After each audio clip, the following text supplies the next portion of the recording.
Há 18 anos, o Grêmio viveu uma experiência que pode servir muito como aprendizado para esses dois Grenais da final do Gauchão.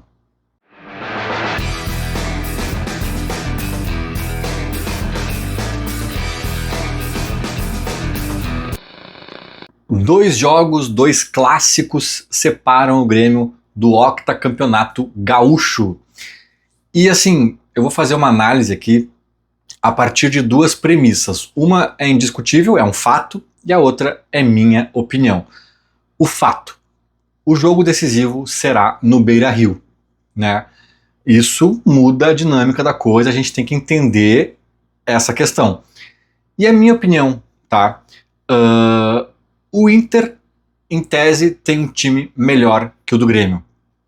Se a gente for analisar peça por peça, elenco por elenco, claro que a gente vai entrar em muita subjetividade, aí vai ter um jogador melhor que o outro, mas assim, quantitativamente é uma coisa, qualitativamente é outra, né? Uma coisa é tu ter o Messi melhor que o, sei lá, com o Alan Patrick, outra coisa é tu ter um melhor que o outro por pouca diferença. Então assim, tem um mar de subjetividades, muitos jogadores a gente vai até discordar, alguém vai achar que o fulano é melhor, outro vai achar que o Beltrano. Então, é subjetivo, mas eu acho que o elenco do Inter hoje é mais encorpado, é um time mais pronto, né, que vem de uma série de boas contratações há mais tempo. O Grêmio começou a ensaiar uns nomes interessantes agora, e também muitos deles jovens, apostas, tem que se afirmar ainda. O Grêmio vive nesse momento uma reconstrução muito grande, né? Renato Portaluppi estava enraizado no Grêmio, aquela breve saída dele em 2021/22 não foi suficiente para a coisa, ainda estava entranhada ali, e agora sim, foi um corte na carne, com pré-temporada, desde o início um novo trabalho, e um novo método de trabalho, um novo profissional, com outra cultura, né? Novos jogadores chegando em volume. Cara, é uma reconstrução, o Inter já estava pronto, além de eu achar o elenco deles melhor, sim, a gente pode discutir, eu acho que o Grêmio, se algumas apostas virarem muito bem viradinhas, a gente pode até rediscutir a história do elenco, tá?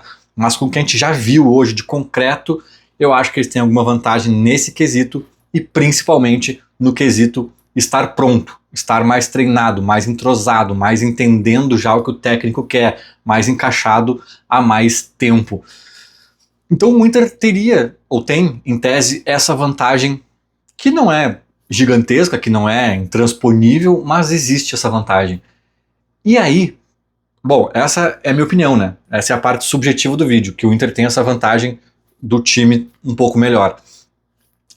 A primeira premissa que eu citei aqui, que não é uma questão de opinião, ela é uma verdade absoluta, também abre margem para subjetividades, que é uma vantagem do Inter de decidir em casa. Isso está posto, isso é um fato. Mas eu quero resgatar 2007, onde o Grêmio foi vice-campeão da América, com um time, de novo, minha opinião, que não tinha estofo para ser campeão da América, talvez nem mesmo vice-campeão da América. E aqui eu acho que, analisando 2007, a gente pode tirar dois aprendizados muito importantes para essa final de Gauchão, que são da ordem de torcida e de estratégia. Ou seja, em outras palavras, um aprendizado que o Grêmio tem que entender, o time tem que entender, o Quinteiros tem que entender, né? E o outro aprendizado que eu acho que serve para nós, torcedores. O que eu quero dizer com isso, tá, gente? Aquela Libertadores está muito viva na minha cabeça, eu lembro de cada jogo, de cada detalhe, de cada porre que eu tomei no Olímpico. Eu estava na faculdade ainda, eu estava rodando quase numa cadeira por faltas, porque o Grêmio enlouquecido, eu tinha que ir, e viajei até para ver o Grêmio fora e não sei o que. Cara, o Grêmio venceu na estreia 1-0 contra o Cerro Porteño no Paraguai, gol do Lucas Leiva, e o goleiro Sarra pegou um pênalti, acho que no finalzinho do jogo. Foi a nossa única vitória fora de casa. Foi na estreia, na fase de grupos. Depois, se eu não me engano, o Grêmio perdeu, não é nem empatou, o Grêmio perdeu todas fora de casa. O Grêmio, fora de casa, parecia que entrava na normalidade do time que tinha. Era um time, não era ruim também, tá? Mas era um time ok, né? Sem grandes nomes, sem grande elenco.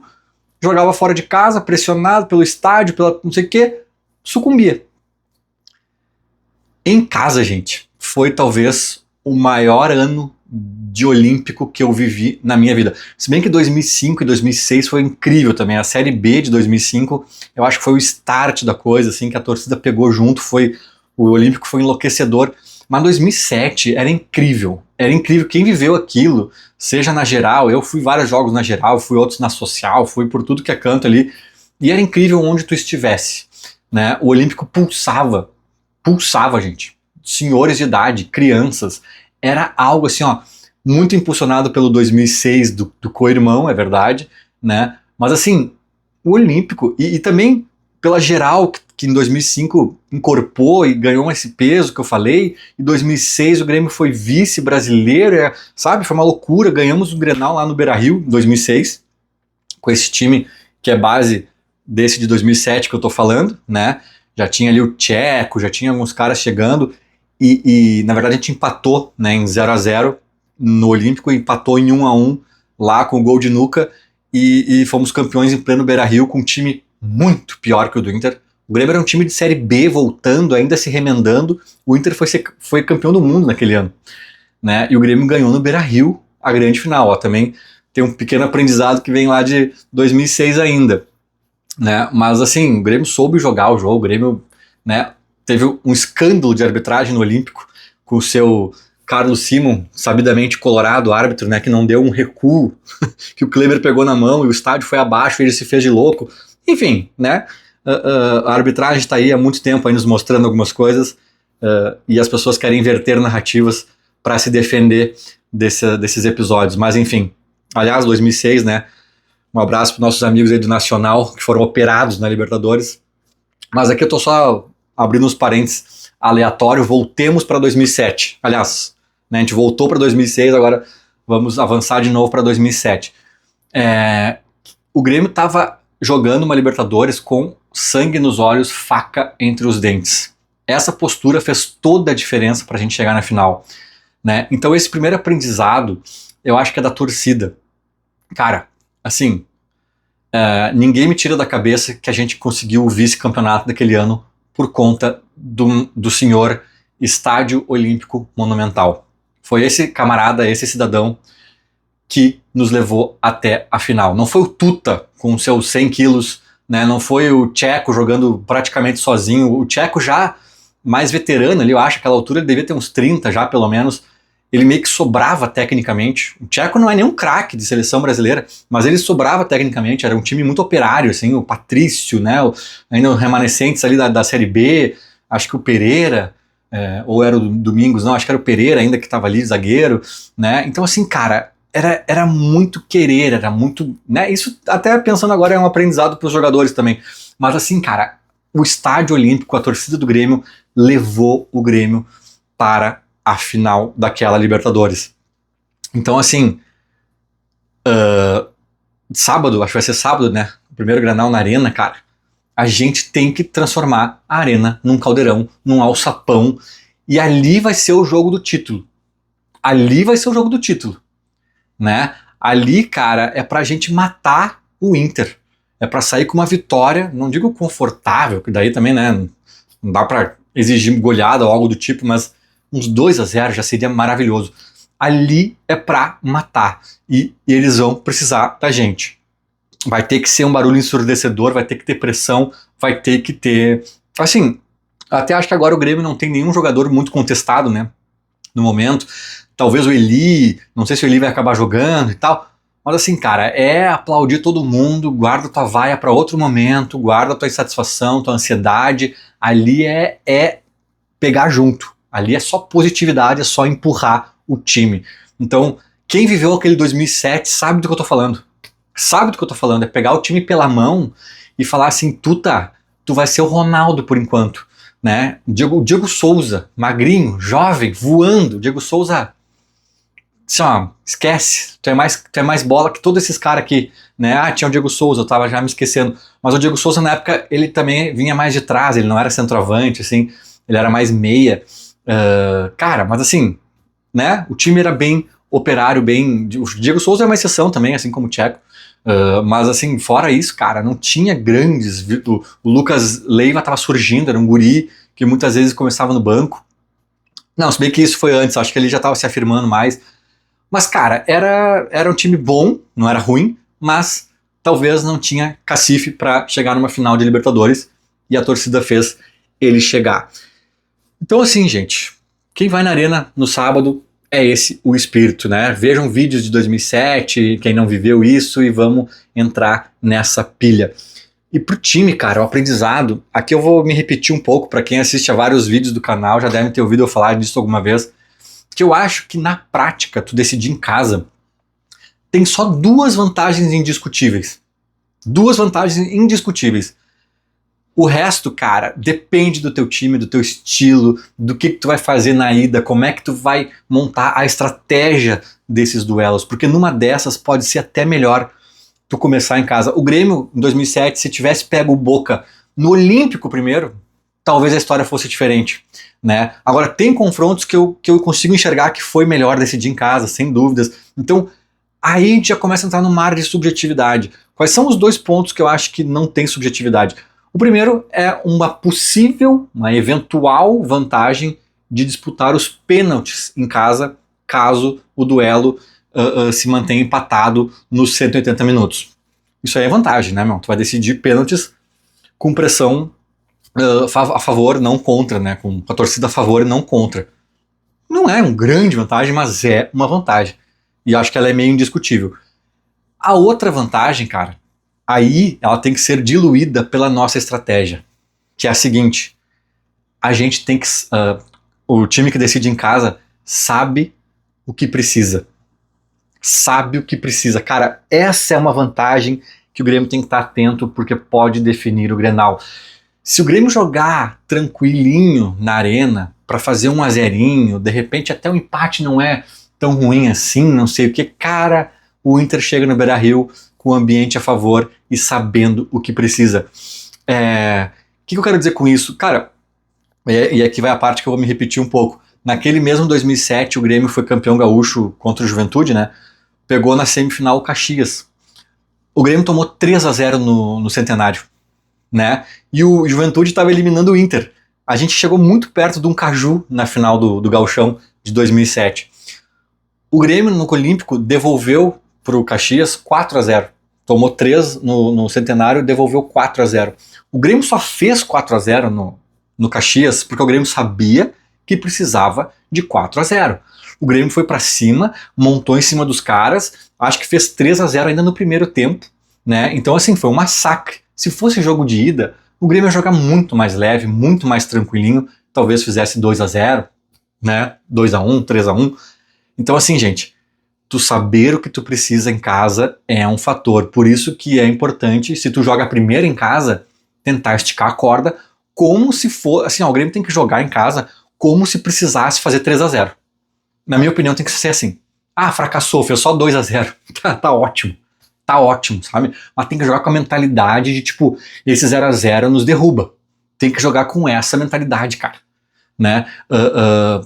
Aí, no mesmo 2007, olha só como eu tô, né, explorando esse mesmo ano, cara. O Grêmio jogou, acho que todas as fases mata-mata, decidiu em casa. Tomou pau fora e buscou em casa. Tomou pau fora e buscou em casa. São Paulo, nas oitavas, 1-0 no Morumbi, Grêmio devolveu 2-0 aqui. Defensor do Uruguai, nas quartas, tomou 2-0 lá, devolveu 2-0 aqui, ganhou nos pênaltis. Na semi, vou pular a semi, que eu quero falar dela com mais calma. Na final, Boca lá, o Grêmio começou até jogando bem, daqui a pouco um gol impedido lá, que, né, sempre tem uma arbitragem no nosso caminho. A Bombonera foi abaixo, o Grêmio se atrapalhou e teve o lance lá alguém foi expulso, né? O Patrício? Não, sei lá, teve confusão lá. a barca do Grêmio desandou 3-0 na Bombonera, aqui em Porto Alegre a gente não conseguiu reagir. Mas teve a semifinal contra o Santos, um baita time do Santos, acho que o próprio Jonas jogava no Santos, o Zé Roberto voando na época, era um bom time do Santos, em 2007. O Luxemburgo era técnico do Santos. Cara, a gente tocou 2-0 no Santos, no Olímpico. Teve um gol que o zagueiro errou um passe, e eu acho que o Carlos Eduardo do Grêmio entrou que nem um foguete, correndo, interceptou o passe e saiu na cara do gol, e foi gol do Grêmio. E ele disse na entrevista depois que ele não conseguiu ouvir o companheiro dele gritando pra ele não passar, ou que ele não tava ali, não sei o que, porque o estádio não deixou ele ouvir. Aquele gol foi gol da torcida, cara. Então eu volto um pouco na torcida para fazer esse parênteses aqui, foi um gol do torcedor. 2-0 pro Grêmio, acabou o primeiro jogo da semifinal.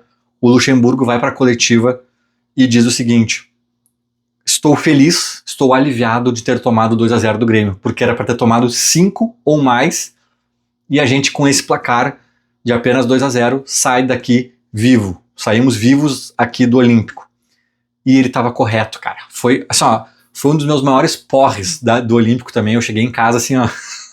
Então a minha análise não é talvez das mais precisas, mas na minha lembrança, assim, cara, foi um dos maiores jogos do Grêmio que eu vi, até pelo peso do jogo, semifinal de Libertadores, contra um baita time do Santos. O Grêmio, assim, ó, o Grêmio brincou no jogo, cara. Foi 2-0, e se fosse o jogo de volta e a gente soubesse que precisava de 3, com certeza tinha feito 3. A gente só fez 2 porque era ida. Então eu acho que aí que tá o aprendizado. Estica a corda, cara. Finge que tu precisa de 3. Finge que tu precisa de 3. Porque daí o Santos foi pra Vila Belmiro. O Diego Souza faz um golaço no começo do jogo e tinha gol qualificado na época, né? O Santos nos faz 3 gols lá. A gente perdeu por 3-1. Passamos pelo gol qualificado. E, cara, quem lembra vai saber do que eu tô falando. Foi um dos momentos finais de jogos do Grêmio mais tensos e absurdos da história recente, pelo menos, do clube. Tipo assim, a impressão que dá é que se tivesse mais 2 minutos a gente tomava o 4º gol. O Santos veio pra cima, cara, nos amassou. Na verdade, foi um massacre. A gente sofreu um massacre. O Diego Souza acha um golaço de fora da área, um petardo no ângulo, uma bucha. Até abrindo o placar, a gente estava fazendo 1-0. E aquilo ali nos classificou, cara. Aquilo ali nos classificou, porque depois só deu Santos, né? Então olha a importância de tu saber o que tu precisa em casa, né? O Santos fez 3-1, quase fez 4-1, porque sabia que precisava do 4-1. Então assim, gente, essa é uma vantagem que o Inter pode levar pro Beira-Rio se a gente não aproveitar a Arena.